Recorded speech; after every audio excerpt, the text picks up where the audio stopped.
ya punten ya, anu warisan dan sebagainya, entong diical. Karena ke depan kita akan sistemnya itu kerjasama. Kita jangan jadi masyarakat penonton. Seperti halnya yang terjadi di Bali.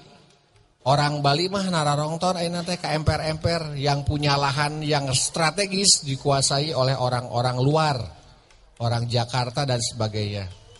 Nah, kita ini kan tujuannya mensejahterakan masyarakat adanya UNESCO ini. Jadi jangan sampai batur deui orang nonton deui gitu. Ditahan we bulah paknya ulah enggal diical. Daerah Puncak Dharma sampai Palangpang, kemudian nanti di Cikadal juga. Jadi sudah banyak perencanaan yang akan dibuat. Kemudian selanjutnya kami berharap kepada seluruh komunitas atau elemen masyarakat apapun membuat suatu data, minimal kita harus punya data. Karena kita ini dagang, kita ini sedang dagang. Yang kita dagangkan adalah wisata.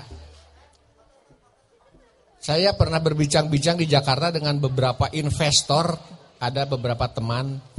Mereka menanyakan, siap kita masuk dana sekian triliun, apa sih yang bisa kita bangun? Ada data enggak? Pemerintah atau masyarakat sisi mana, investor sisi yang mana. Jadi tanpa data kita bingung.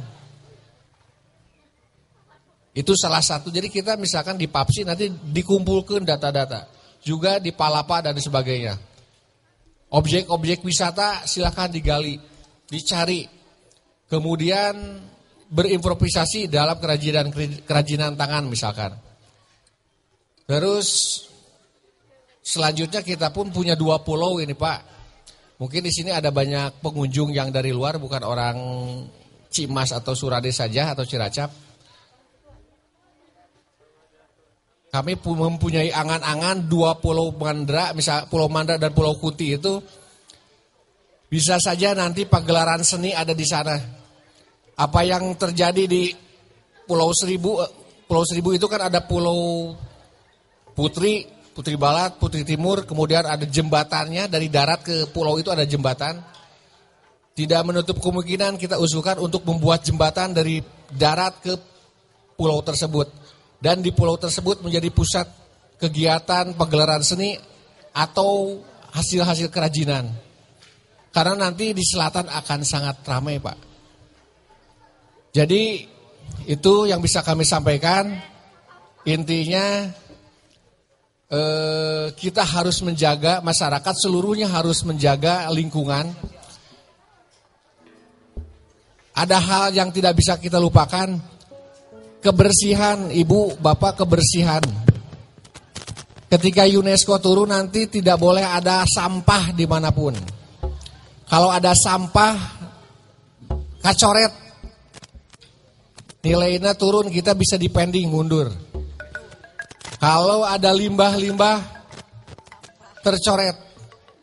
Kita terus terang saja, ada masalah di 3 kecamatan. Yang pertama, Kecamatan Cimas, ada tambang liar, kita semua tahu ada tambang liar. Di Waluran pun ada tambang liar, kemudian di Simpenan ada tambang liar. Kami sangat khawatir karena kalau dilihat sungai itu coklat airnya, tidak pernah bening. Salah satunya adalah adanya tambang ilegal. Pilih ayah, bapak, ibu, rekan-rekan, saudara kita yang usaha di bidang tambang atau setelah pasianterang lirenan karena racunnya juga nanti ngalir ke bawah. Di bawah kita minum bisa keracunan kita. Pasianterang anu sok nararambang hentikan mulai sekarang. Kita menjaga lingkungan di bawah di sini seluruhnya tapi di luhur ngotoran hanya untuk kepentingan pribadi. Pasianterang anu nambang. Kemudian penilaian yang paling tinggi, ini perlu diketahui bersama Bapak Ibu, putra-putra ini semua terang arti geopark ya. Geopark harus diketahui oleh semua ini, siswa ini harus tahu geopark. Ini tugas